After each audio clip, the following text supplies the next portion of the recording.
And now we've got your flagship wine, Meshach, which is named after your great-grandfather. You know, this is a wine that I've seen evolve, particularly through my experience as a specialist wine auctioneer.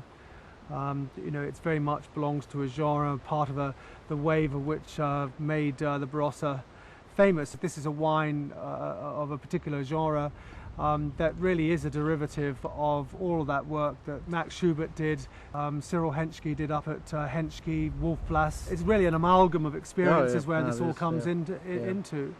And it's you know, very much, you know, the classical Barossa style that's become extremely famous over the last 15 years. When I started Grant Burge Wines in 1988, I really wanted to make a red wine that really was going to make a statement for me as a company and probably as an overall Barossa wine. And I was lucky enough that when I not only developed vineyards but purchased vineyards, had these beautiful old you know, vineyards as a part of them. They've become the real backbone of making this wine, and that stood out in the first vintage in '88. Really stood out straight away that there was going to be my flagship wine was going to be a Shiraz. If you look at the top collectible wines, you know, really in the early 1990s, like say 91, when Langton's did its first classification, it is dominated by Cabernet. And so really it's you know, it's a phenomena of the last 15 years, and yet when you look in hindsight, you just wonder why it didn't happen earlier on, because Shiraz and Barossa are married you know, inextricably to each other, aren't they? Well, that's exactly right, and I mean, this is my 41st vintage. Goodness.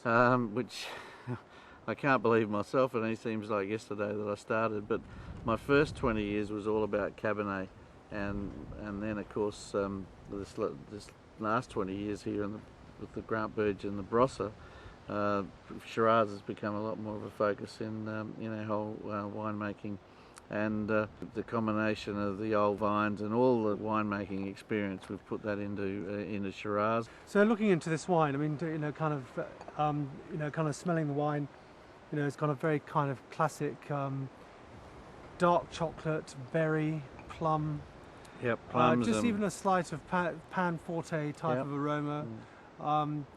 You can see the American oak coming in, and a bit of that kind of meaty character, which I presume is barrel fermentation character again. Yeah, we use mainly American oak, probably about 15% French oak.